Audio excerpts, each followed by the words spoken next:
Hello and welcome to episode 7 of Navigating Net Zero in partnership with Arete Zero Carbon. I'm Sarah Ural, consulting editor at CRN, and I'm pleased once again to be joined by Arete Zero Carbon's managing director, Dr. Stephen Finnegan. Hi, Steve.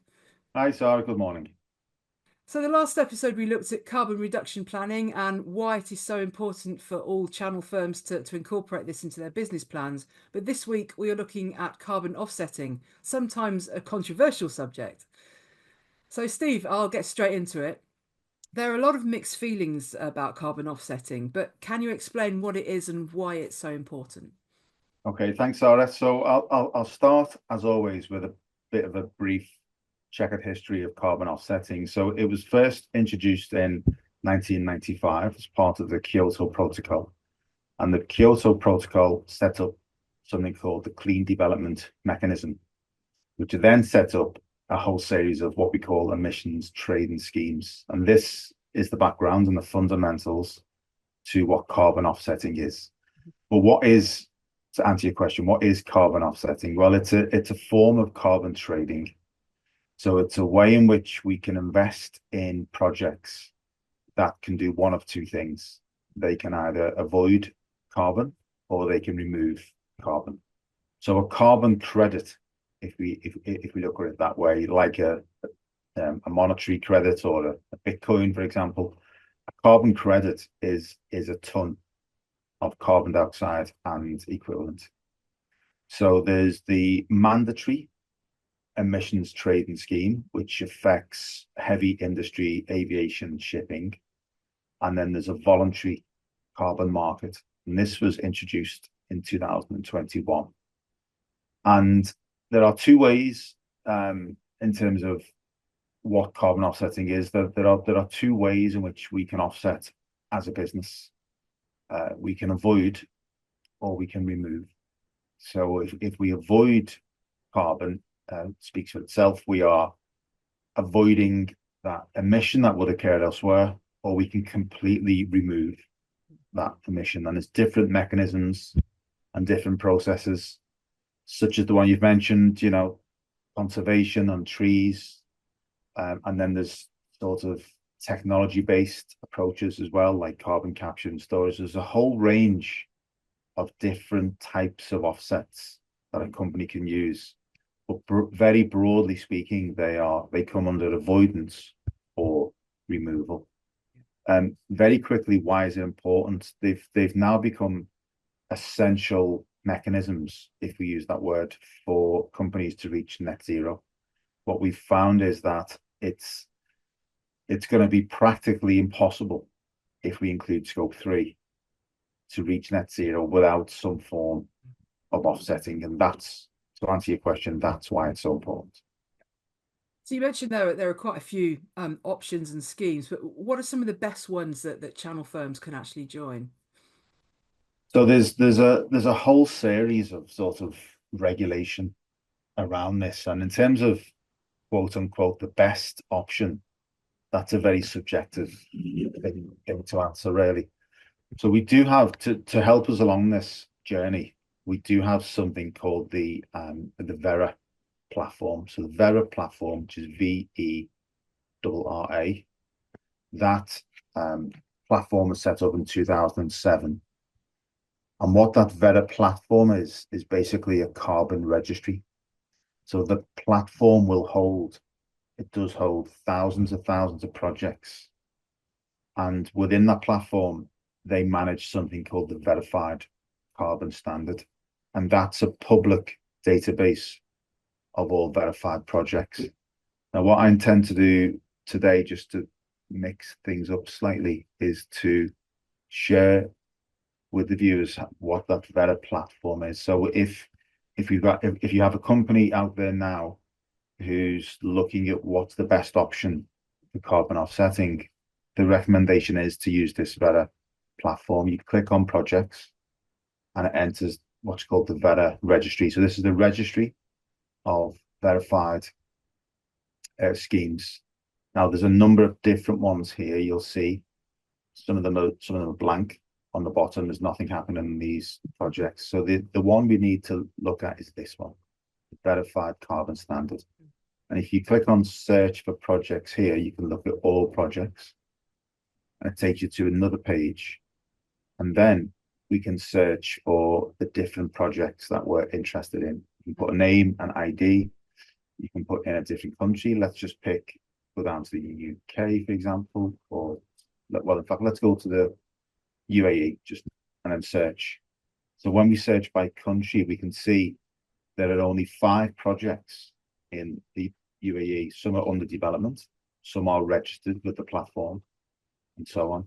So each of these projects across the world have been through this massive level of scrutiny to to get themselves on this register. Mm. And if you look at the UK, there's actually only 3 registered projects, Wow. which we'll come back to later on. But there's limited projects available on the Vera platform. But this, to me, is the starting point, really, in terms of looking at the best options to try. These ones are the most robust to get yourself on that Vera platform from start to finish.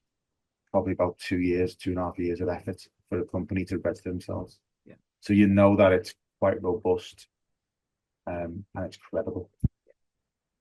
Great, great, great options there. And you just said, about being credible. How credible are some of the other options, and why is there so much cynicism around tree planting, for example? So you and I, Sarah, not that we would, because we're not like that. But you and I could set up a carbon offsetting project tomorrow. Right. We could call it Sarah's carbon offsetting scheme. Writes that down quickly. Yep. So that's out, yeah. And you can charge what you like to Right. offset, and you can do whatever you wish to do. And you could have a very fluffy narrative around this. You develop your own website, you can do your own things. But who's the body that's verifying what you've done? Who's not saying that you're a dodgy character who's gone out to 10 companies and got them all to buy into Scree? So there's been a lot of behavior like that. So not from yourself, of course, but from from other people who are trying to capitalize on this market. So the whole market, you could say it's like the Wild West. Right. There's so many different. So that's why it has to be credible. And that's why the Vera standard and the VCS, the Verified Carbon Standard, which is managed by Vera, gives you the highest level of scrutiny and credibility to avoid greenwashing, really. Mm. And it follows something called the Oxford offsetting principles. So Oxford University, obviously highly regarded, came up with the Oxford offsetting principles, which has just been updated actually in February of this year. Right. And in that document and in that guidance, it gives guidance on how to buy offsets. What are the underlying principles behind that? What should we be looking for? And it's things like, make sure there's no double counting taking place. Make sure the offset can be as permanent as possible. Make sure there's what we call additionality, which means the savings wouldn't have occurred naturally anyway. You're not claiming for that. So there's a whole set of rules. And finally, the Oxford University have created like a taxonomy, it's called, essentially a flow chart. So you can start at the very top of this flow chart and say, I want to carbon offset, and I want to look at removal, not avoidance. So it takes you down one route. Right. And then in that removal, it says, okay, what are you looking for in that removal? Okay, and then another set of questions, another set of questions, and then it leads you to a result of where you should look and what you should do. So that sort of Oxford offsetting taxonomy guide, which is available on Google just to download, it's a really useful way to approach this. But just a quick extra question, Steve. How Yeah, big is the issue of greenwashing in our industry? Is it a big problem? I think it's absolutely enormous, Sarah, and I think, like we all do, within any industry, whether it's IT or any other sector. It's an element of time and knowledge and cost. So we're all looking for the cheapest solution in the quickest possible time with very little knowledge of the topic. Yeah. And let's be blunt and let's be honest here, as we have been through this series, that role would typically be passed from the C-suite of a company, the MD or the CFO, and said, look, we need to offset, and then it's passed on to someone else to just go and find the solution. No, they're not experts. They don't claim to be experts in that space. And I think that's a real problem, because you could end up buying credits from what you see is a very good thing online, and then a year later, 2 years later, it all turns